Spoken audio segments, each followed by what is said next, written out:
Today on The Grid, we have a very, very special in-studio guest. Serge Ramelli will be here today. Ho, ho. Also, we're going to be talking about my worldwide photo walk trip to Havana, Cuba. Mr. Kuna is here on a rare, I should start calling him a rare in-studio guest. Erik Kuna, the real rocket man, is here. We've got lots of cool giveaways today. We got a couple of crappy giveaways as well. And it all starts in just 23.2 seconds. Let's go! The Grid is brought to you by Platy Pod, the tripod alternative that is changing the world. Everybody has a Platy Pod. You should too. Go to platypod.com. Hey, welcome everybody. Welcome to another live episode of The Grid. Check this out. Last week, we have Joe McNally here. Yep. Best guest ever. Yep. Boom. What are we followed up with? Serge Ramelli. Bonjour, mesdames et messieurs. Thank you for having me, Scott.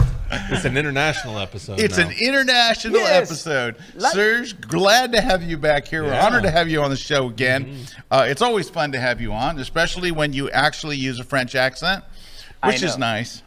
I can go from very French to completely American. All right. Whatever you like. You've been here too long. I've been here too long. When I met Serge, he was still living in Paris, but now he lives in town. I remember the first time I showed you my American accent. I went like, I went down south and something. And then you said, you do a really good American accent of an American with mental issues. I was like, well. But now you've been here so long. Now I'm like good. You just sound regular. Good.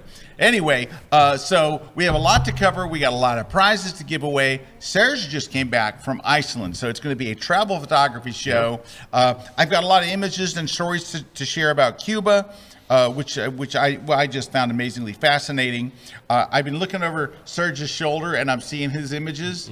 I don't want to follow him because my images are not. They're very his images are epic, and then and there's a person. So it's all right. Come on, Cuba is amazing. I can't wait to see your stuff. No, you can wait. Trust me. Me too. I haven't seen any of it, so I'm really excited. My brother's calling me. Yep. He was on the trip with me, by the way. Oh, cool. But you know one thing that we have that we do on the show is we give away too many prizes. We give away way too many prizes. So all this laundry list of prizes here. What are we giving none away? of them are bad. On none of them are bad show. prizes. None of them are bad. Yes.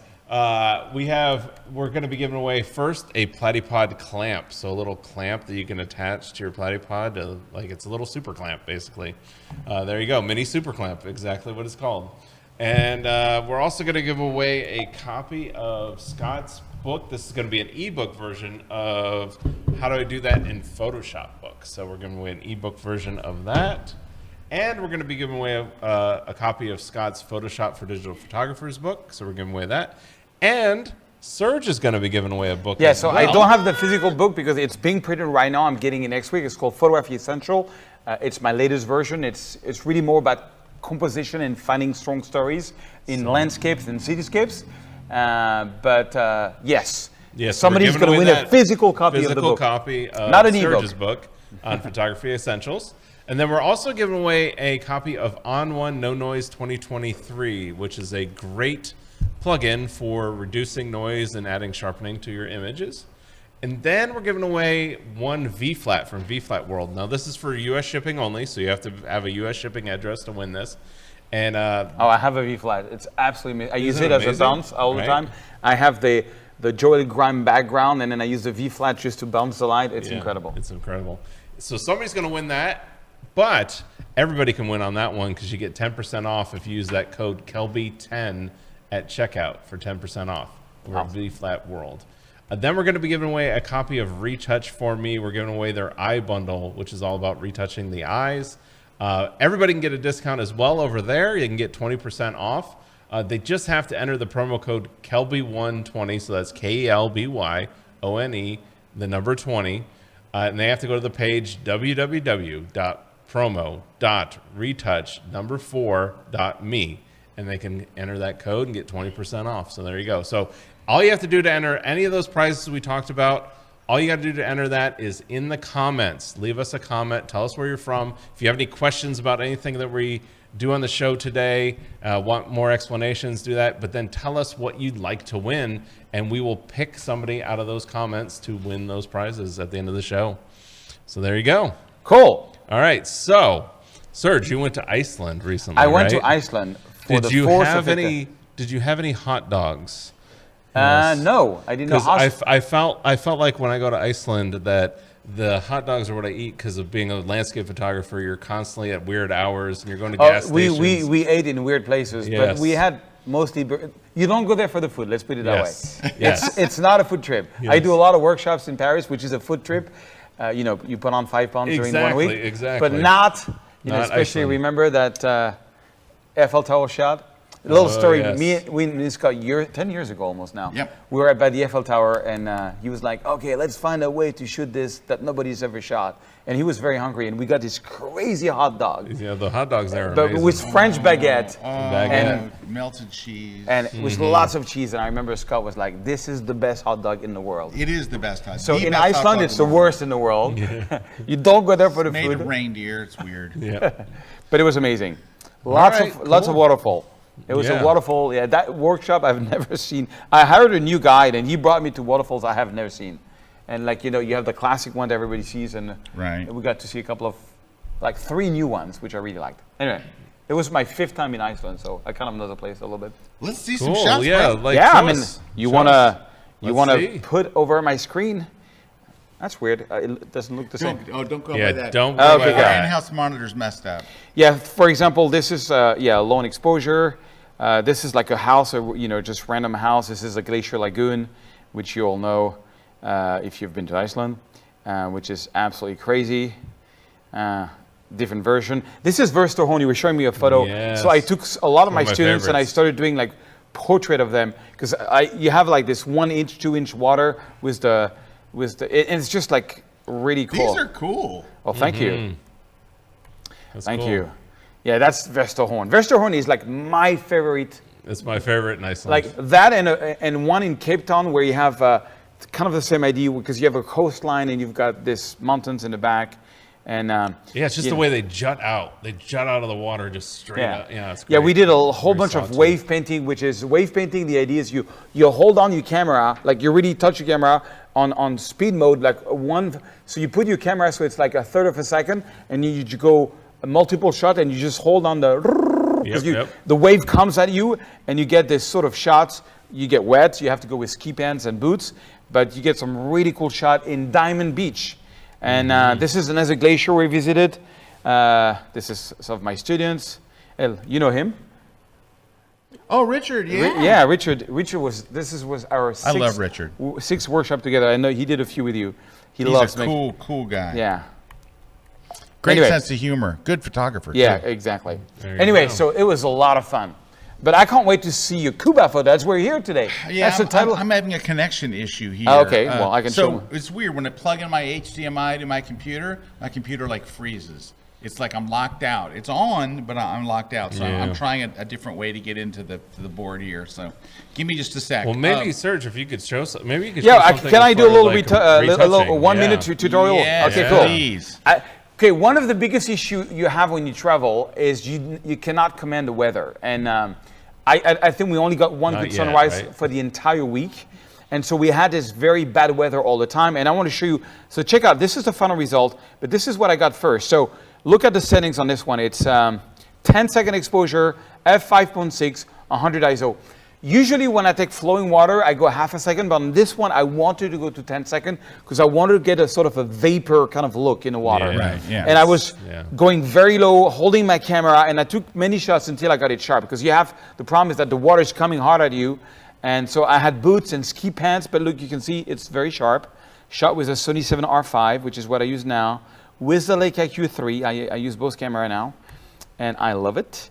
And so, but it's boring to me. So how can we make this really cool just in a few clicks? Well, the key is, the first time I went to Photoshop World, and this is a true story, I went to a workshop with Joe McNally, who was there last week, and Joe told me something that, and this I'm going to show you how to apply this to a landscape. He says, an object which is partially laid is more interesting than an object which is fully laid. Yeah. And that was a huge, Yeah. that changed my life forever. That one sentence, I'm going to make a t-shirt with that. It says Joe McNally. Yeah. And how do I apply this to landscape? Well, the problem with this landscape is that it's interesting because you got the leading lines, you got the stuff, but it's kind of like boring in a way that it's bright everywhere. So what I do is kind of like lit. Yeah, it's lit, and like the eyes go to the brightest part, so my eyes are going everywhere now. So I'm just going to open the shadow a bit, bring down a lot of the highlights. I'm going to crush the blacks, holding the Option key. I want some very strong black on this one. So when you hold on the Option key, you can see in blue, yellow, like black points. I want a strong blanc. And look at this. Already it's kind of getting interesting. I'm going to add some contrast. I'm going to lower the exposure. So you really want to make it dark. I'm going to do something called clair-obscur, we say in France. So you go from darkness, what it means. So I'm darkening the whole photo, and I just don't like the color, so I'm going to play with the white balance to give it a bit of a color cast. I'm just going for that moody look, right? I want mood, I want atmosphere. And I'm going to make this straight because, unfortunately, because I was on the water, it was not straight at all. So yes, I like that because that's. And the trick that I learned the hard way is you got to put boots on, ski pants, and put the elastic of the ski pants over the boots. That way you can go deep in the water and you're safe. And so you see, I'm darkening the photo, and now I'm going to take a little brush. The little brush. The little brush. The little brush, and on the little brush, you need to make sure, of course, that the flow and density is in the 80s, and you can use a track pad to make it smaller or bigger with 2 fingers. Or the middle mouse, and I'm gonna relight the leading lines on this photo, because why not? I do this all the time too. Light it, life is about fun. It's like you're painting. So I have a rule. Usually I don't go over. I don't know what you do, Eric, on this. I don't go over 0.5, because I'm 0.4. You're 0.4, really? Yes. Me 0.5. Yes. Yeah, I'm always over the top. I'm French, that's why. Yeah. But 0.5, because I notice if you go over that, you see, when you dodge and burn a photo, so you make some parts brighter, here's a good rule of thumb that I use. Look at the photos the next day, and if you can see right away the dodging that you did, you've gone too far. It's got to be subtle enough so you don't see it. Okay? Yeah, that's great. And so I'm 0.92. Way too much. It's got to be there, but it's not got to be there. It's got to be there, but not going to be there. Yeah. See, something like that. That's kind of cool. As kind of cool as, we say in the United States of America. But we don't see this in France at all. And now, because I've darkened the photo, and I hope they get a better... that monitor, don't look at it. Okay. And then you go like this to this. I wish we could get a better one. And I would spend more time, but that's the general idea of the retouching. Pretty simple. Yeah, very nice. But Moody, Moody, look at that. Look at that in full screen. It's like Moody. Serge, you brought up a great point in that. Another thing to do if you get into this, if you're doing this technique, what I would say to a lot of people is like what you said is, do it and then walk away and come back to it later. 100%. Because when you walk away and come back to it later, I've seen where I've gone, whoa, I went way too far. Yeah, I gotta dial it back. That's one thing I realized. I remember working with a professional retoucher. He says, be very careful your eyes adapt to the colors and the luminosity. Yeah. Walk away, look at, if you're doing black and white, look some color photo, come back to it. Take a walk for 10 minutes before you publish it. Yep. And it's crazy. I look at this in 10 minutes from now, I'm going to say, oh mon Dieu, it's crazy, it's too blue. Or not. Yep. I might say, bravo. But, I totally agree. And that's one thing I do all the time. Yes. Scott, how is this Cuba photo coming up? Well, it's they had me restart. Hey, did you know? You knew Lightroom? They came out with new features yesterday. I heard about it, but I don't know what they are. Well, the big feature. There's a bunch of features that are like, oh, that's kind of nice, and nothing earth-shaking at all. Not like masking or any of that stuff. But there is a new, and they're saying it's in beta, but it's right there. It's a new panel, and it is lens blur. Yeah. So it is a thing to put your subject in focus and the background out of focus and decide how much. It's kind of like their neural filters in Photoshop. They had that in Photoshop. The depth blur. It's I would say it's along those lines. It actually does a pretty good job. It's not perfect, but it's better than anything we've had before, and it's right there in Lightroom. And it basically, I think what it's doing is it's using select subject Oh, Yep. there's your subject. Yep. Then it inverses it and then blurs the background. But the blur, I think, is pretty legit. It's based on, and there's a lot of controls for the type of blur. You can have like a more modern type of bokeh in the background or an older looking bokeh. And so it's got a lot And to it's it. only going to get better from here. Yes. But it will only what's get- yes. crazy on this is I have a friend who does a lot of photos of dancers, but like kids, and she'll take like 2,000 in one afternoon.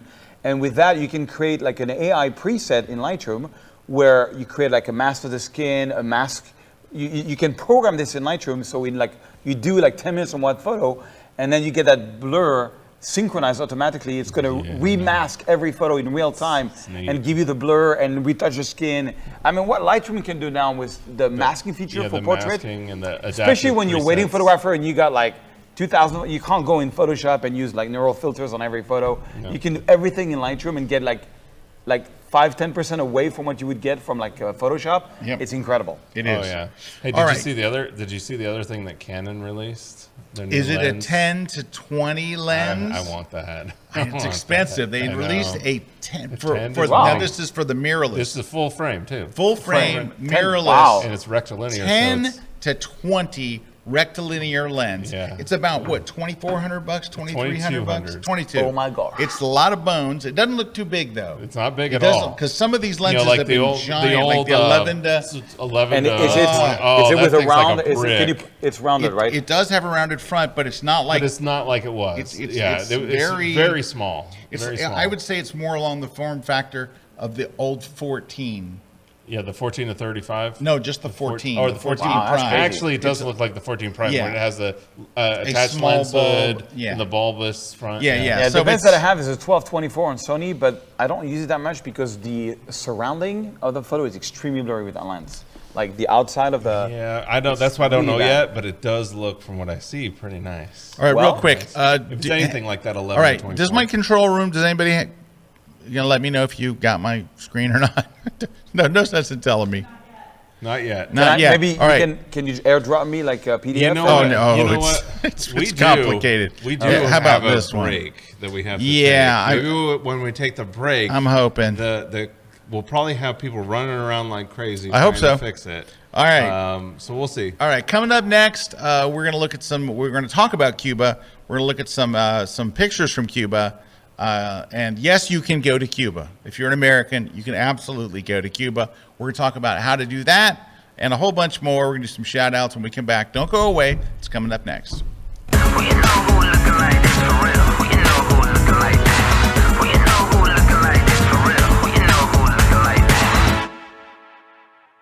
You bring the lighter, I got the fuse.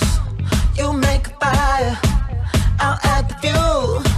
Follow my lead, just watch the shoes. Gotta turn the heat up to beat this cool. We know who looking like this for real. We know who looking like this. We know who looking like this for real. We know who looking like this.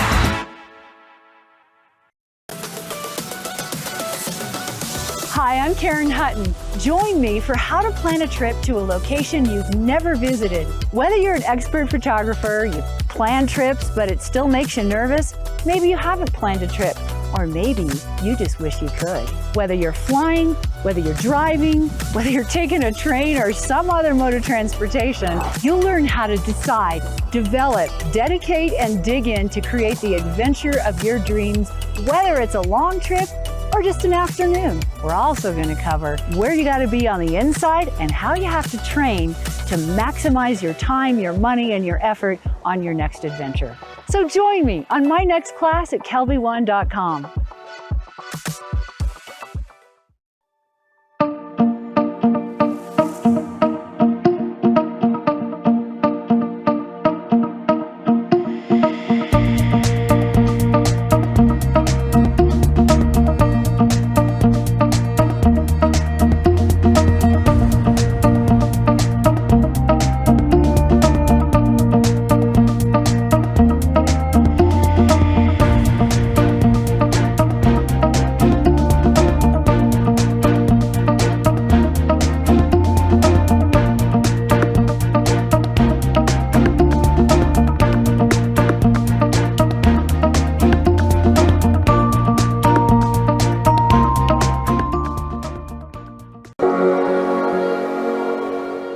Bonjour mesdames et messieurs, and welcome to this Fine Art Masterclass. It took me about 10 years of my work in this, and it's mostly sunset or it's mostly sunrises. The first one we're going to tackle is this one, the Arc de Triomphe. It's a full spread, and I'm going to walk you through the whole behind the scene of how I got the shot. And actually I improved over time, so the way I'm retouching it today is even better when I did the books. The other one we're going to tackle is this crazy Vertorama.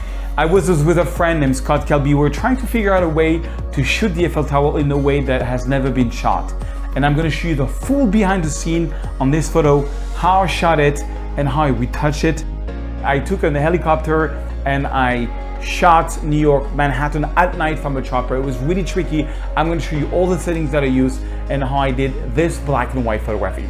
Then we're going to do some sky replacement with a very foggy, rainy day of the Brooklyn Bridge itself. And we're going to finish up with a metro lone exposure that I did, also in black and white. These are some of my most favorite photos, so let's do it.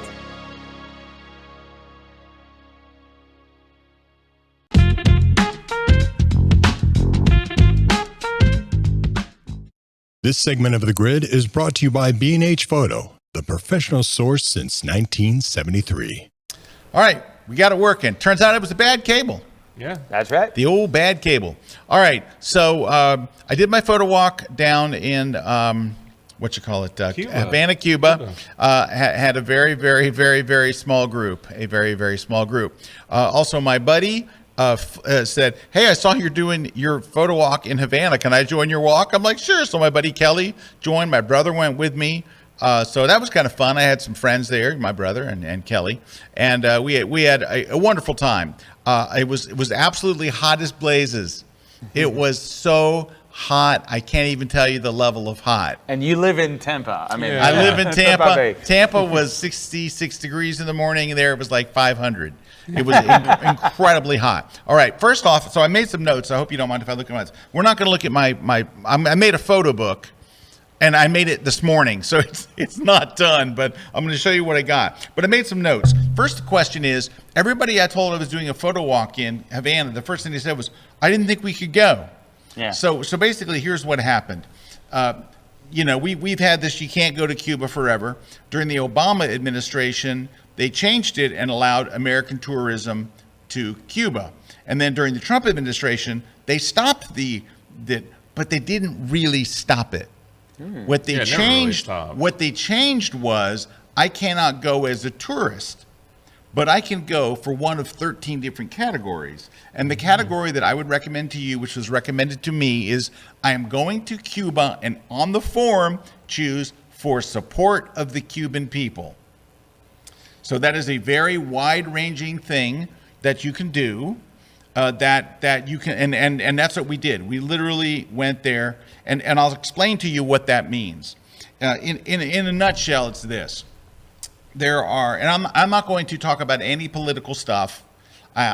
This is about photography and my experience in Cuba. Yes. I'm not going to go into the government or any of that stuff. All right, but there are rules. We're going to talk about rules and stuff. So when you go there are hotels, all of the things that are called actual hotels, like a hotel from Spain or a hotel from Europe, because there's a lot of different hotels. They're there. They are in partnership with the Cuban government. The Cuban government and everybody in Cuba wants you there, right? The Cuban people want you there. The Cuban government wants you there. All of Cuba wants you there. The U.S. government is the one that has the rules. The U.S. government says you cannot stay in a government-run hotel. And the Cuban people say don't eat in government restaurants.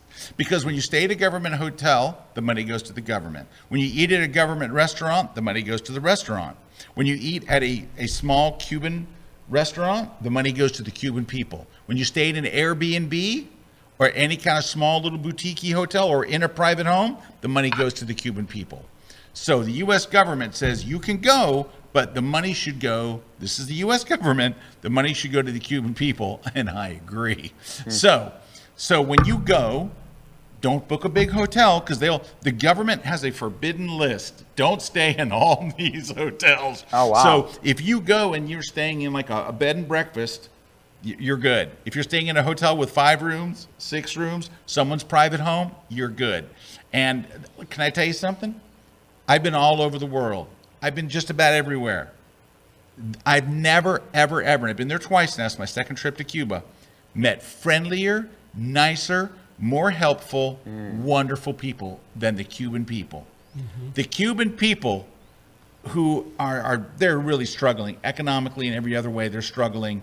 They've got a tough life, have the greatest spirit, and they are incredibly nice to Americans. They are nicer to you than other Americans. I am not joking. And they are so nice to each other. The way they support each other, right? The way it's a beautiful thing to see and experience.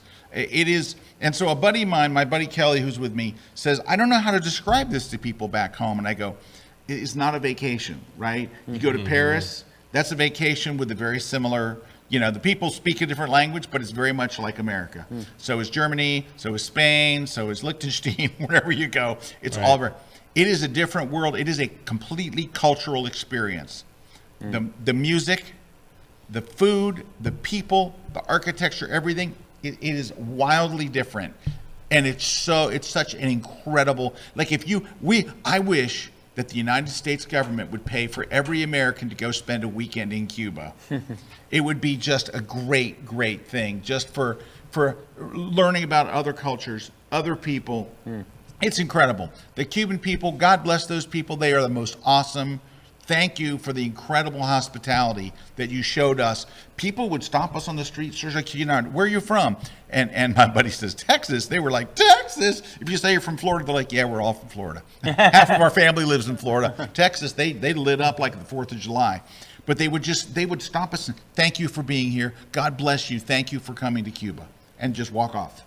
They would just come up, people I got a question. all over the place. I got a question. Was it the same 11 years ago when you went? And do you feel like it's always been the same? I went 11 years ago. They haven't changed a light bulb since I left. It looks exactly, exactly the same. I kid you not. It is exactly, the street lights haven't even changed. They're still red or green like we left them. But even the people, though. The people were very, very friendly. Like when I was talking to my wife about it, she goes, honey, the last time we were there, they were super friendly. I go, I think if it was possible, they've gotten more friendly. They are just, and so many of them do have family members living primarily in Miami. And like you'd meet this people. area where we're at, Tampa. We have a wonderful community. A wonderful Cuban community, right? Yeah. And I agree I think there is a cultural thing because everybody they meet in that community is always, we have a restaurant down the street that we had, and they're so friendly and so welcoming every time you came in. We happen to have one of the best Cuban restaurants in the Tampa Bay area, down the street. We had two. We have two. One went out, unfortunately. No. What about the other one? The one in the plaza there behind Cracker Barrel. Oh no, we have 3. We have 3. And one of my favorites went out. Yeah, I was very sad. All right, but can I tell you something? The rest, because we went to all private restaurants. We didn't go to any Oh my gosh, the food was unbelievable and cheap at a level. Cheap at a level you can't even believe that this exists in this day and age. Serge, I kid you not what I'm about to tell you. You could go to a restaurant and get a keg of beer for your table. A keg that sits on your table with this little spout, and you want to get another drink, it's this tall. It's this tall. It's big like this. And in the middle of it, they put a big tube of ice in the middle so it stays ice cold. It's this tall. $6. It's $6. Wow. Wow. What's the average for a good meal? A really good meal, like sit down with soup and the whole 9 yards and everything. I don't know, $7. What? $8 maybe. We would go. Serge, where are we going? All right, we had a meal. So I hired 2 photo guides. I'm going to talk about them in a minute because we hired 2 of the greatest photo guides I've ever heard. First time I met Serge, he was our fixer in Paris, and you were wonderful. And Thank you. And no one knows Paris like Serge. Nobody. However, they're way more friendly. And than he got Serge. us out of some imperial entanglements there. He also, Serge did keep us from getting arrested, but we had 2 guides in Cuba that were phenomenal. I'm going to give you their names and their contact info. If you go to Cuba, hire these guys. They were the nicest, greatest guys, good photographers too. Do you have to have a guide to go there? No, but you're going to want one because Yeah, I they'll think get you yeah. into places and things that they got us into. Not only did they get us into a boxing gym to photograph boxers, real boxers, people from around the world. We met boxers from Trinidad. We met boxers from Germany, from London, from all over that come to this particular gym in Cuba to train for professional boxing. But we got to meet all the boxers and talk to them. That's and stuff. awesome. Oh, it was wonderful. It was an amazing experience. It was hot as crap. No air conditioning. Not even in hotels where you slept? Yeah, I wouldn't call it air conditioning. I would call it air movement. No, the air conditioning in general is not awesome. There's some places you go to a restaurant to be air conditioned. We would ask, is there air conditioning? Yes, come on in. Yes. So, these photo guides are just phenomenal. Got us into places, into people's homes, and to see real people's homes, how they live, meet people, just all over the place. It was incredible. All right, but I have some lists of things that I want to talk to you about. One question: Ooh, how do you find the list of the hotel and restaurants which are not government? On the that's a good one. State Department has a website Okay, that that's says, okay. "Don't stay here." So everything else than that is good. Yeah, and also the state restaurants look like a state restaurant, and they have a very small, limited menu. And the other ones you can tell, and you can even ask if you try to go into a state restaurant. They're kind of like people are outside going, go someplace else, go down the street, don't eat here, just eat anywhere else, because the Cuban people really try to lead you to private stuff, not their own. They're just like, look, just don't stay in a hotel, don't stay here, just go to. Support for the Cuban people. Support for the Cuban people. Support for Cuban people. All right. So, and we did. We ate at wonderful restaurants and there's a word for them, by the way. I can't think. It begins with P, but there's a word for it. And outside the restaurant, sometimes it's written so you know, okay, this is a private restaurant. P like private? No. Yes, a P for private. All right. So A there B, was, you said a B, not a P. all right. Okay. Also, a lot of what I read online was either outdated or wrong. Just straight that up, happens. there was like, you got to watch out, there's crime everywhere. We never felt any kind of threatened now, we didn't walk around the streets at 3 o'clock in the morning by ourselves either. There was 3 of us together and, but we never ever felt uncomfortable or in danger or anything at any time. I'll tell you a funny story on this. There's a shoot I had to do in Paris, and there's a guy who's never traveled, an American never traveled, and he was like, I had to fly him to Paris. He says, I don't want to go. It's on the list of like potential terrorist cities or whatever. And I looked on, it was on the FBI website, and it's been there for like 11 years. And like for 11 years, the FBI says, don't go to Paris because blah, blah, blah, and they said like Egypt was safer, the Cairo was safer than Paris. And it's like, I mean, like people, it's like, give me a Debatable. break. Of course, I'm worried about the bed bugs in Paris right now. Yeah. Oh, bed bugs are terrible. All right, next off, so we were able to fly direct from Tampa to Cuba, Southwest Airlines, brand new 737-800 MAX, beautiful, fly straight there. You can fly from Fort Lauderdale, you can fly from Miami. This Tampa? is Southwest Airlines from Tampa. From Tampa. There's flights leaving today, Serge. Oh. There's flights leaving every day. Do you need a day. visa? Or can Multiple. Well, yeah, that's a good question. Yeah. But you do have to get a visa, but the visa is automatic. You just have to they just want you to pay. You're just going to pay $50 or whatever it is. You're going to fill out an online form that asks your passport number and why are you going? And the answer is to support the people of Cuba. The people of Cuba, exactly. So you're going to fill out this form. It's just going to ask you all kinds of stuff, when you were born, what's your name, all that. And when you're done, this company will ship you a visa. That's it. And you have to have that to get in and to get out. Ooh. When you buy your ticket from Southwest, my friend bought his from American. He was on American Airlines. He flew from Dallas to Miami, Miami to Do that. All right, so it's all day, every day, multiple flights and stuff like that. So yes, the American Airlines fly right in. Southwest Airlines flies right in. When you buy your ticket, they're going to load you up with fees. I'm serious. I got a want-to-get-away fare from Southwest, and it was like this much money and then fees. One of the fees is Cuban health insurance. You cannot go to Cuba without health insurance, but it's included in your airline ticket.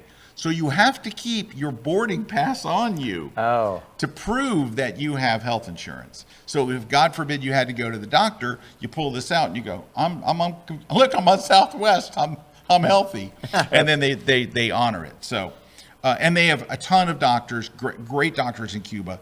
So anyway, no problem. You've got your health.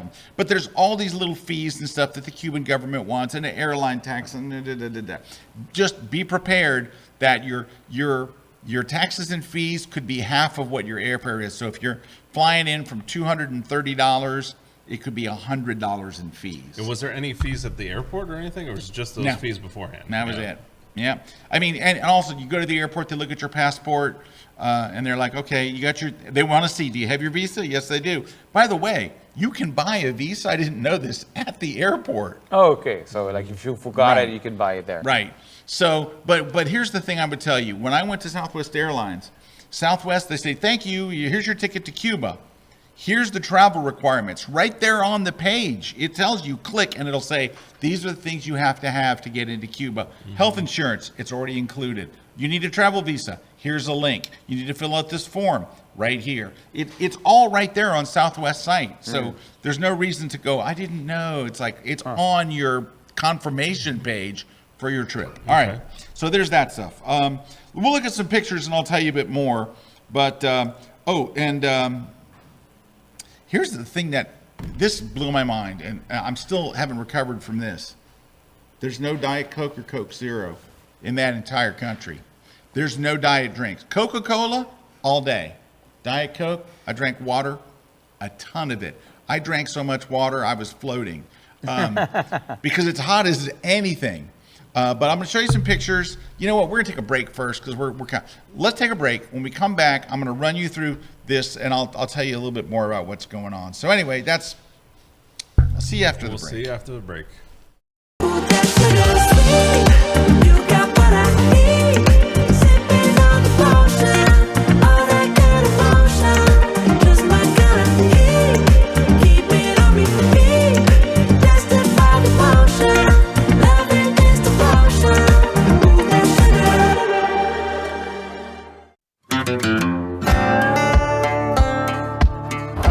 Hey everyone, I'm Jefferson Graham, inviting you to watch my latest class for KelbyOne. It's all about how to photograph the Great American West on one of these, a mobile phone. You don't need the big giant camera to get amazing shots of Arches National Park and Monument Valley and the great Colorado Rockies. You can do it all on here, and I'll show you how in my latest class. Be sure to check it out at KelbyOne.com.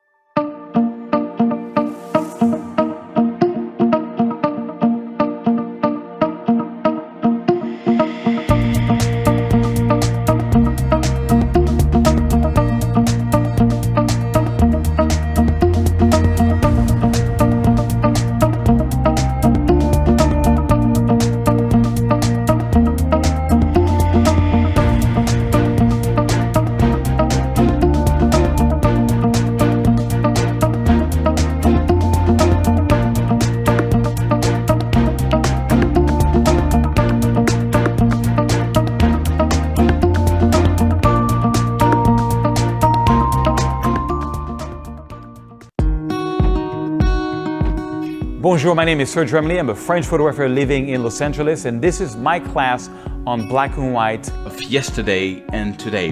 What you see here is a landscape photography from a man called Ansel Adams. He is a man that inspired me a lot, and so I tried to study exactly how they used to work in the 30s, 40s, 50s, 60s to get this amazing black and white photography. So when I learned this, I tried to do the same thing with today's tool. All the photos that I showed you today was done, using digital cameras and digital tools. but inspired by this amazing man, which is Ansel Adams. I'm going to show you, and we're going to recreate with today's tool, and I'm going to try to make it as simple as possible, one of these dramatic black and white as I've been doing over the last years. Check out my class exclusively on KelbyOne.com.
This segment of The Grid is brought to you by Canon.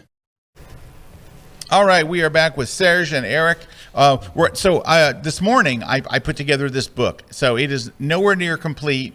There's also images in here that I haven't edited yet, so there'll be some raw images. It's just not good. So you're just laying out a photo book. I did a quick photo book. You're not done with it. But somebody who's done over 80 or 90 books. I did it quick. Okay. I mean, I'm pretty quick at it, but it's not great. So, and it's a terrible cover. It's not the cover I'm going to use. But anyway, so I'm just going to go quickly past the cover. All right. So this is very interesting. This is a very nice, clean, pristine building. That is not the case. The whole place is falling apart. Right. All of Havana is literally, it looks like the country has been bombed at one point. There's a lot of buildings that are just facades, and you look through and it's empty and rock and rubble. I mean, it's falling apart. But here's what's interesting. It's not dirty. There are people walking the streets with garbage cans picking up. We're out there shooting on a median on a highway. People are coming by and picking up garbage and picking up bottles. It's a clean place that's falling apart. Does that make sense? Yeah, that makes sense. So it really does need renovate, and buildings do get renovated and stuff gets fixed, but it is predominantly beautiful old buildings in tremendous disrepair. So this building stands out because it wasn't. And I'm like, I got to get a picture of this. All right. So, but one of the things I can tell you why I wanted to go back to Cuba. I went 11 years ago, loved it, loved everything about it. But I went with an organized group. Like there was 6 of us and a tour guide from Tampa that went down there with us. The hotel was prearranged. Everything was arranged. Ugh.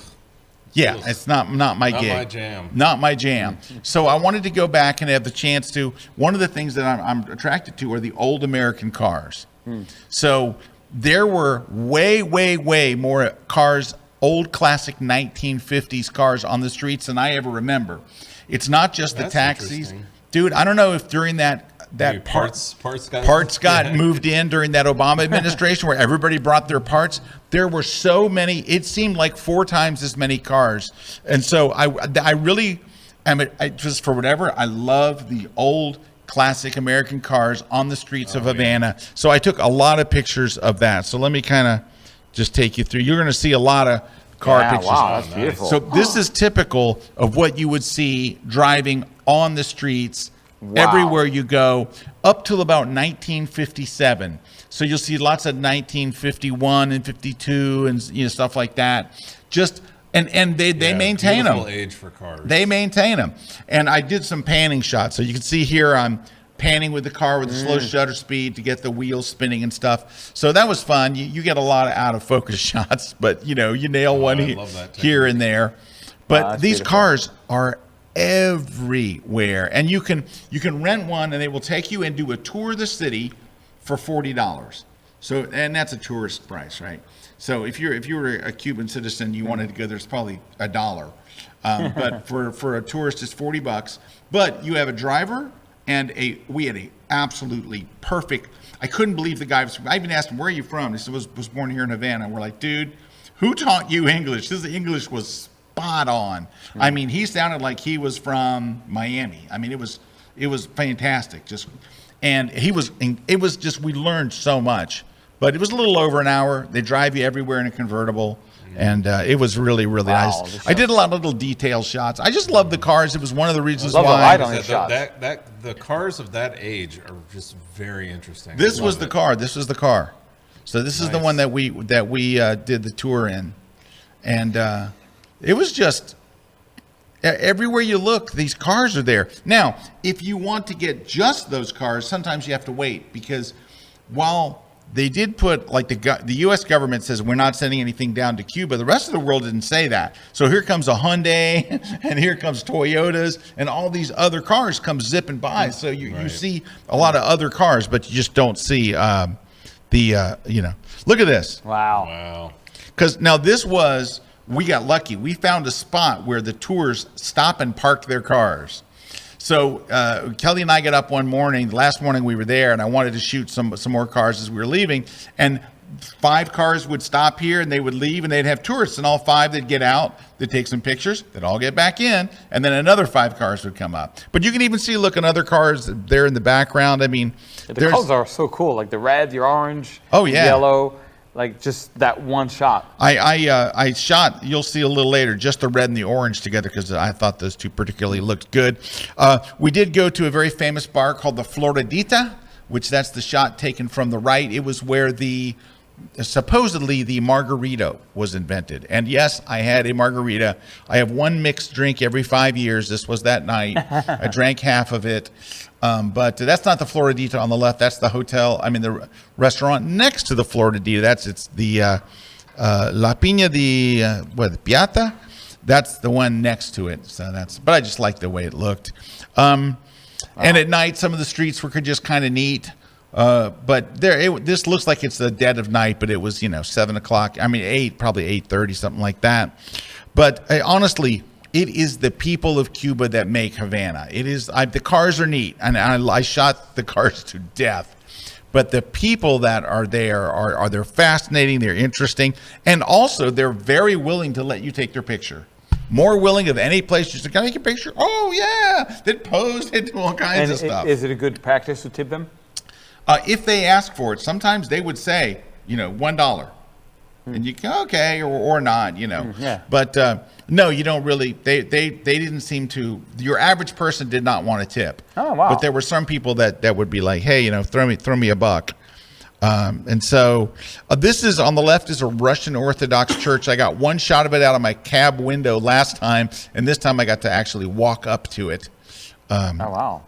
And this is a church we just walked in. This was a Afro-Cuban church. There's a lot of churches there, and I think Catholic is the main religion, then Afro-Cuban, and then I think Russian Orthodox after that. And these were bird cages with birds for sale. You're not really supposed to sell them, so they just display them. And if you want one, you just say, "Can I buy that bird?" But they can't say birds for sale. And just different shots of the streets.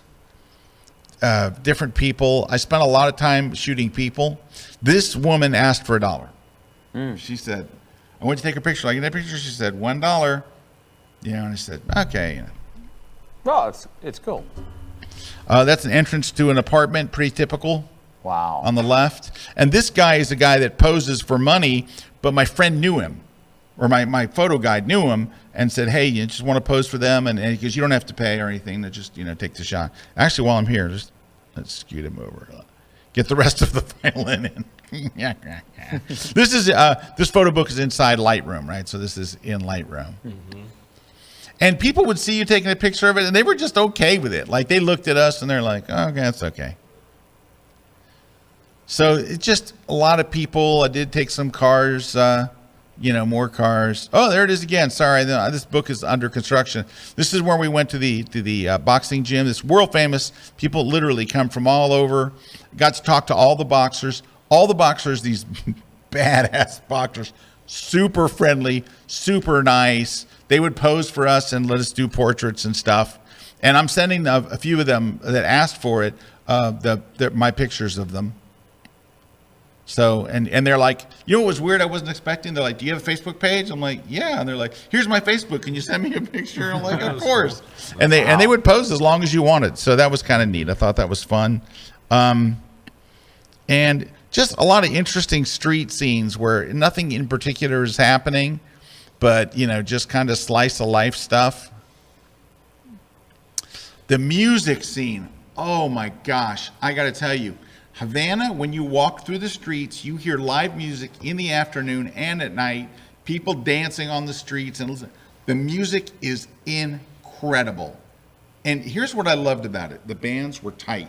I mean, they were tight like you can't believe. But here's what I loved about it. They played like they were with Taylor Swift in concert. They don't sit there and play like this. They play like this. They were like into it. Yeah. I mean, they were so into it. You'd be in a restaurant with 16 people, 20 people, and they were like, we're at Madison Square Garden. They gave everything. I mean, it was phenomenal. It was really great. So the gentleman on the left comes up, and we had photographed him, and he says, would you guys like me to play one song for you? Because we gave him a tip. We were really generous with tips. We had lots of ones and fives, and that's what I would tell anybody going. Yeah. Don't go with 50s. Don't go with hundreds. You're not going to use many 20s, but fives and ones you can take to death. When the bands play, every band you listen to, when they're done, they're going to pass the hat. The restaurants aren't paying them. They're getting paid by you. Give them $1 or a $5 or whatever you want. So we gave them, I think, a $5 because they were terrific. And he comes over and says, what song would you like me to play? My brother says, as a joke, Stairway to Heaven. He did a world class, the entire Stairway to Heaven, 7 minutes long, and he killed it. This guy killed it. I mean, he sang he knew every word. He sang it perfectly, and he played it like he was at the stage on him and a violin player. Super nice guy. Really, really. I would have loved to hear that. It was so good. I couldn't believe it. One of my favorite bands ever. These guys we became friends with. So we wound up going to this one restaurant, which I highly recommend, called La Familia, and everybody told us to go there. The guy on the right is the drummer. He plays bongos. The guy across from him is a guitar player from another band who came in to see him, and the guy on the left is the guitar player and singer. Sometimes there was 3 of them, so 2 of them and a sax player, and sometimes it was just the 2 of them. And we would eat in this restaurant every day, and by the time we left, we were all buds. And once he found out that I was a musician, I showed him a picture of me playing drums, then we were like best friends forever. He actually came to America. He came to College Station, Texas, which is everyone's first dream. It's the home of, he went, he was able to go to the Cuban embassy and say, I want to teach at College Station. I don't know how he found College Station. College Station. He was able to come to America and teach Cuban music at Texas A&M. Wow. And then go to New York and Boston. And he stayed in America for 6 weeks. The nicest guy. What do you think of America? He loved America. He loved it. He loved it. Incredibly nice guys. Just funny. Really, he had spoke really good English, and he was just so funny, and they were so good. I mean, I'm telling you, really, the music scene there is just incredible. We also got our guides got us into people's homes. Arranged these guys and said, can they photograph you? And they were like, absolutely. That's cool. You didn't have to tip them or anything. They just would pose for us. Wow. Here's where we did it, Jay Maisel. I said, guys, let's just sit right here and wait for people. Such interesting colors. We sat across the street on a little bench in the park and just waited for people to go. I've got 100 shots from there. I love his shirt color contrasted with the color on the back. Waiting for that. And so here's what was disappointing. So as poor of a country as Cuba is, which is desperately poor, everybody has a smartphone. And everybody's on the smartphone. Everybody's on their phone all the time. So if you take a picture of somebody, it's very hard to get it without getting one of those. Wow. Getting a shot with the stuff. But also not very crowded. Like none of the streets are crowded. There's no traffic. Like I don't care when. There's just not enough vehicles. big highways, and you have to wait 5 minutes for a car to come by. Wow. So this is just from us walking around, and people, we take a picture? Sure, thumbs up. Cars would drive by and give us peace signs and thumbs up, and even the nun, sure, let's go. So that's the Russian Orthodox Church again. Just a couple last shots here. There's the red and the the red orange and one. Just I couldn't stop shooting the cars. Mm-hmm. But that's the same area right there, right. So right along the ocean, there's this walkway. Everybody comes out at night and walks up and down. It's a beautiful little boulevard, and panning shots. And that guy actually stopped because he was hoping to. The pink car stopped because he was hoping we would hire him. Oh, here's how you get rid of the car guys. If they stop and ask you, say, I took one yesterday. They're like, oh, okay, and they leave. But if you say anything else, they will stay until you finally hire them. But, a couple more panning shots. That's it. That's my book. I'm not done going through my photos or, of course, making the book. It's got a long way to go. But I wanted to show you guys something. At least it's a start. Yeah, it's a start. It's something. Do you actually print a book for every travel you Usually do, yeah. With blurb? Like right out of Lightroom, yeah. Right out of Lightroom, wow. Right out of Lightroom, yeah. They do. Blurb does a great job. Oh, yeah. I'm surprised at how good they come back. Oh, they're really good books. Yeah, and now, if you upgrade the paper, there's a little spot in Lightroom where you can choose their ProLine paper. It's 20% more, and it's night and day. But here's how you save the 20%. If you allow Blurb on the very last page of your book to put their logo, they give you a 20% discount. Wow, it used to be $5. It's 20% now. 20%. Yeah. Woo! There you go. So there you go. The more you know. The more you know. All right. Well, we do have to take one last break. Let's take one more break. And then we got prizes to give away, all that good stuff. Yeah, I'm going to look at my notes to see if there's anything else that I needed. All right, so we'll see you back here in just a couple minutes. Oh, yeah, I got a couple more just tips for anyone thinking of going. Well, you know who looking like this for real. Well, you know who looking like that. Well, you know who looking like this for real. Well, you know who looking like that.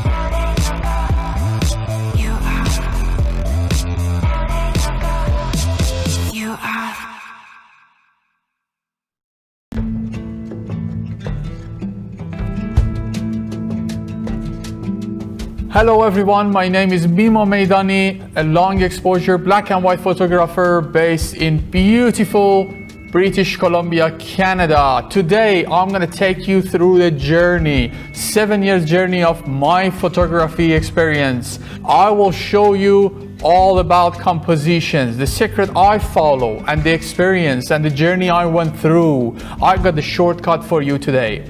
I found a way to practice and learn about compositions. We are going to talk about lines. We are talking about contrast. We're talking about frame within a frame. And we are going to talk about negative space to enhance your composition and enhance overall your photography. So please come and join me on my latest class exclusively at KelbyOne.com. I am a portrait and wedding photographer based in Valencia, Spain. I do mainly commercial and editorial photography, and I retouch up to 100 photos a month. We shoot almost every day for all kinds of clients, such as commercial, beauty, and fashion. And we retouch our work more often, like every other day. I used to spend over 1 hour for one photo. If we want professional results, we must remove skin blemishes, do micro dodge and burn, highlight eyes, whiten teeth, and even reduce wrinkles in clothes. And this can easily take me up to 2 hours of work for each photo. So when I saw that there's a plugin for Photoshop that helps you retouch quicker, I was eager to get my hands on it. I read many feedbacks about it, and I found a lot of positive reviews, which made me to consider buying my first plugin. One of the challenges we have at the end of a session or wedding is to achieve an edition in our photograph that look natural. This is where retouch for me has become a game changer. I love the feature that you can pick how much effect it has on your photo and you can adjust it accordingly to your style.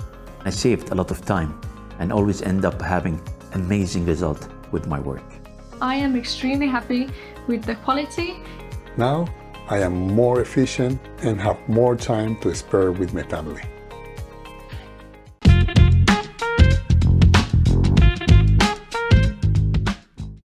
This segment of The Grid is brought to you by Platy Pod, the world's most compact tripod base. All right, I we're was back. just telling them some tips. I'm going to tell you some of the tips as well. This is just things for you to know if you want to go, and it is much easier. I mean, literally, you're just filling out a few forms. That's it. You're going to buy a regular airline ticket from American or Southwest, or there are also charter airlines, other airlines that fly into Cuba, but those two are very popular American airlines. But and also, by the way, all these restrictions and weirdness are for America. They are not for Canada. They're not for France. Yeah. Paris. Yeah, you're good. Paris. They're not from any place else but America. All right. Right. So a couple more things. The Wi-Fi that you can, when you're in the airport, go and buy a data card or a SIM. If my phone doesn't use a SIM, you can just buy a data thing and they give you a username and password and then you're in. You can call America, no problem. You can use Wi-Fi and all that stuff. There's also Wi-Fi in whatever hotel you're going to, your Airbnb or whatever. There's always going to be Wi-Fi, and there's Wi-Fi sometimes in restaurants. There's free Wi-Fi for 30 minutes in the airport. So, but I would highly recommend, if you want to be able to call friends and family and text, buy a $25 data plan that will last you 3 or 4 days. All right, that's number one. Number two is customs is a breeze. They didn't ask any questions leaving or coming into Cuba. They didn't ask us any questions leaving. I wasn't asked any questions when I turned to the United States. They're just like, come on, go. Next, you. Here you go. So they weren't like, so what are you doing here? None of that. Let's see what else. What about money? So no credit card. Oh, money. Yeah. So they do not accept any kind of American credit card, and I would not even try to use your ATM. Take cash. Everybody talked to you about changing into Cuban money. We never really had to change into Cuban money. My brother never ever converted any money into Cuban money. However, if you go to a restaurant and you pay in American dollars, and they're happy to take American. Everyone. No one ever said, no, we don't take American dollars. They give you your change in Cuban dollars. But this is important. Hear me. These are my words. No, listen. If you are at a government hotel or a government restaurant, the exchange rate is $1.20 per dollar. 120 Cuban dollars for $1 American dollar. That's how you know you're in a government hotel or at a government restaurant. If you go anywhere else in Cuba that is not government run, the exchange rate is not 120. It's about 240. Jesus. It's twice. Double. It's double. So when you go to a restaurant, and they'll even tell you outside, hey, come in, our exchange rate is 220, 230, 240. And then they do, and you can count it. It's all legit. They're not ripping you off or anything. But just so you know, if anybody ever offers you 120, which is the national rate set by the government, that money is going to the government. They're taking 100% markup. So, but you do not have to change it. You just go with American dollars. That's perfectly fine. I would say the worst parts of the trip were it's very hot, but it's going to get cooler. It's October, November, whatever. But there will be a lot of people begging and trying to get you to give them $1 or $2 for them to do something for you. There's a lot of hawkers that say, hey, let me take you to a great restaurant. It's right up the street here, and they want to lead you to the restaurant. The reason why they want to lead you is because if they walk in the door, they get $1 for leading you there. So they're trying to make tips. The problem is you will be asked to go to a restaurant, to go to a store, to go to very, very often. So whatever restaurant they tell you, say, I already have a reservation. We're going there now. Somebody else took me there. every car. Oh, we already rented a car, rented it yesterday. Or we also tried this. Everybody there speaks English. Dude, they speak English there. Everybody. Unless they're maybe 100. If they're really, really old, they might not. But I'm telling you, they speak English phenomenally well. And someone walks up on the street, they go, their opening line is always, "Where are you from?" If you answer, you are now in a conversation, and they're not going away. They're gonna just stay with you until you find out what they want you to give them. They're not threatening. They're not. But a guy came up, older guy came up to my brother, and was trying to get my brother to give him clothing. Like, when do you leave? Can you give me some clothes? Can I get your hat? Come on, what do you have? Like, you can feel the desperation. So we did try to be very generous with that stuff. Now, there are people that would tell you you're not supposed to give beggars money. There were people would just argue about that, but this isn't people who are lazy and they're trying to make a fast buck. These are people who are desperate and are trying to buy food. Yeah, they were actually trying to help. They're trying to help you. Like lead you somewhere or do something. I mean, they're trying to put in the effort, but it's just, like you said, it's desperation. It's a desperate situation, but just be prepared for that. Let's see what else. Also be prepared that you'll go to a restaurant and you'll go, "Ooh, I want to have this," and they're out of it. They're out of a lot of stuff. Let's say there's 15 items, they might be out of 4, which is very rare for America, but it was the way it was everywhere we went. I went with one body and one lens. I took my 24 to 240. I never felt like I needed another lens. I never felt like, oh man, I should have brought my 16. I never carried a camera bag. I have my one strap and my camera with an extra battery in my strap. I've got that. No tripod? No tripod. I took a Platy Pod, didn't even use it. You know what it is with this new AI, it built into Lightroom and the plugins that we're using, like the On1 No Noise AI. Yeah. It's not it was the new enhance feature in Lightroom is crazy. Also. You saw shots in my book today that were taken at 25,600 ISO. And you don't see you any wouldn't know noise. it. I did run the noise stuff on. Yeah, you run the noise thing and boom. You would never done. know. You would never know. It's a miracle. It is a huge advancement for what we do. Let me just the last couple points.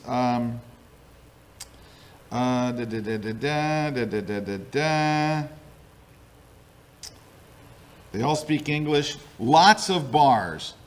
You will not have a problem finding beer or liquor. There's lots and lots of bars, lots of music everywhere. When you land, if you can arrange a car service to pick you up and take you to your Airbnb first, I would recommend it. Because picture this, it's an airport, it's quiet, it's an old airport. When you open the doors to leave the terminal, it's outdoors and there's everyone yelling, "Hey, taxi, taxi." It's like, I remember it felt like coming out in India where there's just a ton of people, everyone's trying to get you to take their taxi. But there were a lot of people there with the sign, Johnson, Smith. Serge, ask me how many Americans we saw while we were there. How many Americans did you see were in Cuba? On the 4th day, we ran into one person. Gee. We never heard another American the entire time we were there. We never saw an American. My buddy Interesting. had a Texas Longhorns hat on. Another guy from Texas came up and said howdy. Pardon me. We never heard another American accent the entire time we were there. Because Americans don't think they can go to Cuba. And they can. There's bottled water available everywhere. Every restaurant has bottled water. Only drink bottled water. Don't drink the local water. There are no 7-Elevens or CVS's or Walgreens or any of that stuff. They're just not. Like convenience chains. None of that stuff is there. You can rent a car. There are rental car agencies. They drive on the same side of the road as we do. And if you rent a car, they're nice, new, fancy cars. There's one other bad part I didn't mention. There's a lot of free roaming cats and dogs. Not big ones, little ones. Cute dachshunds and cute little sweet dogs, you know. Be careful where you walk. There's a lot of le poop on the streets and on the sidewalks because there's just a lot of free roaming dogs. Oh, that's going to happen, right? A lot of them. Because a lot of areas are just, no cars. But you see dogs everywhere. Now, I love dogs. I'm like, oh, it's a dog, And we'd pet the dogs and different stuff. The dogs are all sweet. We never saw a dog growl at anyone or anything. They love Americans? The dogs love Americans. A lot of them have, like, red, white, and blue outfits and stuff. But that's my list. That's pretty much There you it. go. I was surprised at how easy it was. But it is a wonderful cultural experience. You will love the Cuban people. They will be gracious and glad that you're there. Take a lot of 1s and 5s. And if you do go and you choose support the Cuban people, try to support the Cuban people as much as you can. It's not always, there's like a show at the Tropicana. If you go to the show, I didn't go, but if you go to the show at Tropicana, it's owned by the government. You're going to be, there's things that you're going to want to do and things where you can't avoid it. But for the most part, you are helping the Cuban people. And they need your help, and they appreciate it, and they are very, very grateful and gracious and thankful, let me tell you. All right. Well, thanks for sharing that. I think that opened up to a lot of people. You should go. I am. Let me talk about the photo guides. My photo guide, his name was Alfonso. Where do we find him? You're gonna find him. I'm gonna give you his email address. And he is incredibly nice. He met us at our hotel. He tells you a lot about the history of Cuba, about everything else, but he's a really great photo guide, and his buddy, hold on a second, Chino. So they're both actually named Alfonso. Their name is the same, but he's a buddy. And they're both good photographers. They had nice Canon cameras. They had nice gear. But they're great, just fun, nice guys. They know everybody. They've got all kinds of connections. And if you say, man, I'd love to go shoot that, they'll get you in there. If you're walking by and say, how do we get it? That's what's great when you travel places, having a fixer, But this is what it is. And this is what I would say about them. I'm not crazy. You've done this. When you hire a photo guide, they're going to take you to the places that everybody takes you, the same places you always go, the tourists go. These guys are more like fixers. Yes. And the fixers are what you really want. A fixer is the guy that gets you into a place, that knows the guy, that introduces you to somebody that they has have all the keys. connections. They have all. That's a fixer. If a fixer has connections, these guys know. All right, so you've got that They're fixer. walking down the street, and all right, you're going to pull up his email. While you're doing that, we'll go over the prizes. All right. So we'll pull up his email, and so prizes. We have some prizes, but I have to see the prizes, unfortunately. There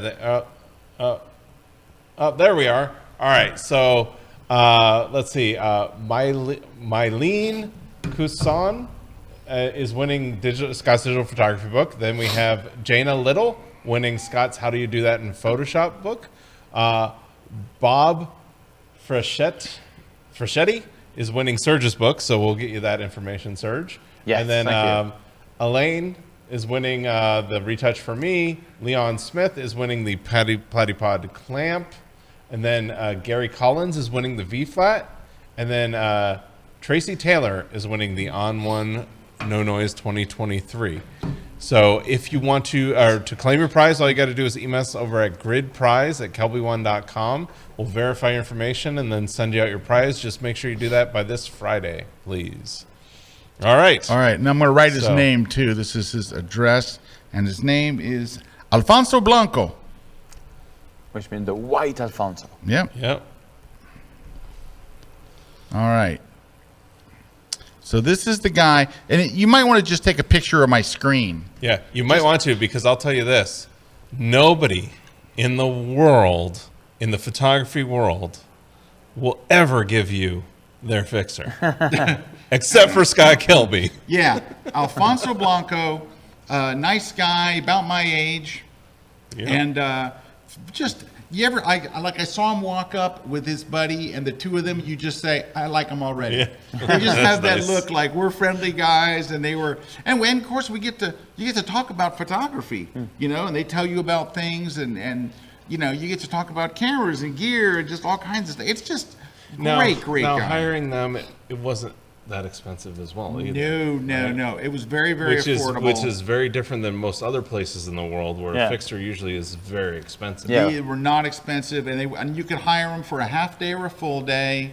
I hired them for 4 to 5 hours on one day and 4 to 5 hours on the next day. So I had them in the, I would say, morning to afternoon, and then afternoon to sunset on the second day, because I had the photo walk in the middle of it.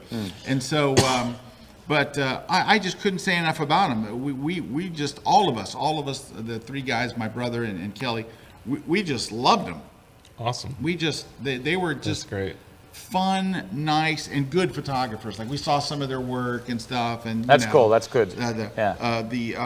Chino was his buddy. They're both really named Alfonso, but Chino, his buddy, had a gallery show. He brought me a card from his gallery show at a museum exhibition in Havana. So awesome. They're legit photographers. They know their stuff. Great senses of humor, and I can't say enough about them. You know, when you find somebody like that, you know, if I went back to Cuba next year, the first call is to them. There you go. All right, and their name, the email's there again, if you want to bring that up just one more time so everybody can see that. It's Alfonso Blanco. Yep, can you bring that up again, guys? Bring that up again. There you go. So there you go.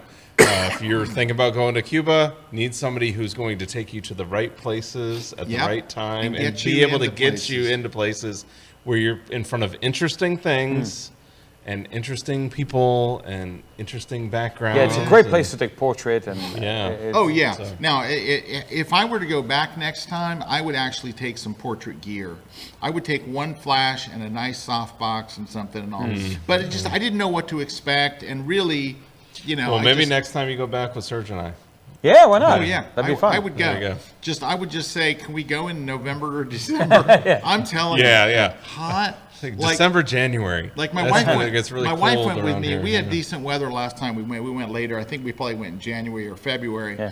But my wife is like, "How is it, honey?" I go, "Honey, it is hot on a level, like it's just." I mean, coming from somebody like you who's lived in Florida. I live in Florida. I live in Tampa. And people say, you live in, no, I'm used to air conditioning. We move from air conditioned spot to air conditioned spot. That's what we do. That is our jam. So there's still. However, this is the time in Florida where it's nice to be in Florida. We're just starting to enter that. And it's going to go through about May, and it's been a couple of days really nice. Yeah. Oh yeah, very nice. And this week, like I called my wife and she was walking the dogs and it was 66 degrees, and I'm like, honey, it's 96 degrees here with 100% humidity. I was up in Ocala this weekend for my daughter's competition, and it was 50 degrees in the morning. I was going, it's freezing. It's freezing. Love it. Jackets All right, Serge. Where can people learn more about you and your beauty? Photosurge.com. Photosurge.com. Photosurge.com. Photosurge. That's where you get my workshops. I have a workshop coming up in Italy and Iceland. Italy and Iceland and Paris. Paris, Italy, and Iceland. 3 great places. Yeah. With one of the best guys. So a lot of the people that wind up on my workshops also go to Serge's as well. Every time someone's been to one of your workshops, Serge, they always rave about you. Oh yeah. Always. All they go is, "Oh my God, I was on Serge's workshop. It was so great." Once I learn that they've been on Serge's workshop, I make them leave my workshop. That's a nice one too. Look, go at the top. That was like those are like the perfect. Like there's Italy. Look at those 3 places. Florence, taken from Michelangelo Park. Yeah. Taken from the Inception Bridge. Yeah. They're taken from where Serge and I went together to the Mont Saint Michel. And sold out. And there's St. Mark's Square. Yeah, they sell out pretty fast because I'm not going to do much next year. Right now, anyway. But so there check you go. It out. There you go. Look at that. Venice, Florence, and Tuscany. Yeah, we do 3 days in Venice, 2 days in Florence, and 2 days in Tuscany in San Quirico d'Orzia, which is the Val d'Orzia. It's like you have... Dude, you were the one that told me about it. Yeah. Oh yeah, I send you all my stuff there. Dude, he sent me his hotel. The hotel that he stays at the Casanova. You cannot create a location better on the planet Earth than that hotel. Yeah. It is. You walk out to the pool and you go right past the edge of the pool and you just go. When you type Tuscany on Google, usually the first photo comes on Google Image is the view from that hotel. It's the view from the hotel. It's crazy. It's cool. So you're just shooting from the hotel. Yeah. We did. I We know, shot right? From the hotel. That's the best. But it's That's not the just best. that. And Right the food, around there. The food. Oh, the food next door at the hotel? Yeah, but do you go to the restaurant I told you where they shave the truffles and stuff? Oh, some of the best pasta I've ever had in my life. Oh my gosh. Forget about it. Ridiculous. All right. So I'm doing a workshop next year. I'm doing 3 workshops next year. I'm doing one Iceland. You doing Iceland? I'm doing Iceland. Woo! Eric and I are doing it together. That's so crazy. We're doing Iceland, and then we're doing Dubai in February. And then Smart. we're doing, and that's with Mimo Madani. And then Mimo and I are doing Venice to the Dolomites. Ooh, nice. And then back to Venice. Yeah, go to Scott. A lot of people, we have a lot of people going, come like Richard O'Keefe and Shireen Keane. She was with you. Sherry. Yeah. And her little dog. Yeah. Cole the Wonder Dog. No, they're fun. They're fun to have on the workshop. Yeah. They're great. Great people. Yeah, absolutely. All right. Thank you all for watching. Thanks for indulging us today. We ran over by about 20 minutes, which is really about regular. Yes, that's Actually, it regular. might even be short on some occasions. All right. Mr. Kuna, where can people learn about you? You got a picture on your screen. Is there a story to that? No, it's an older picture, but I shared it today. That I don't know. They don't have my screen, but it's on my Instagram. It's actually at least. What is your last Instagram? One. It's Erik Kuna, Erik Kuna. Erik Kuna. Everywhere. That's where you're gonna find me. The SpaceX photographer. Yeah, that's it, man. Oh yeah, and that's what it is it's a picture of a guy. I was this is years ago. That top one there, and there's a guy, and he's he's looking at the rocket, or he's looking at his phone, and the rocket's lifting off right behind him. And I'm way back because that's like 800 millimeters, so I'm way back from him. Eric, here's what I have to imagine. He took the shot right as it was taken off, and now he's chimping. No. He was looking at his phone the whole time, and I'm actually saying out loud, "Look up, look up, look up." Look at that photo of we had to hear it. Oh, wow, the Verstone photo is way better than mine. It's really cool. Thank you. It's amazing. Yeah, you went there. There's some snow, so you went there. Yeah. And that eclipse photo is incredible. It's like it looks like a ring. Oh, the man can shoot. The man can shoot. Thank you. All right, thanks everybody. Thanks to our crew here. Thanks to all of our sponsors. What's happening next week? Anything cool? Christina, anything cool happening? Next week. We've got someone from reception. Oh yeah. So all right. We got some cool stuff coming we got up some next cool week. Stuff next week. You're gonna There see you some go. new stuff. We'll see Thanks you. everybody. We'll see you then. Take care. Au revoir. Au revoir, monsieur. Madame.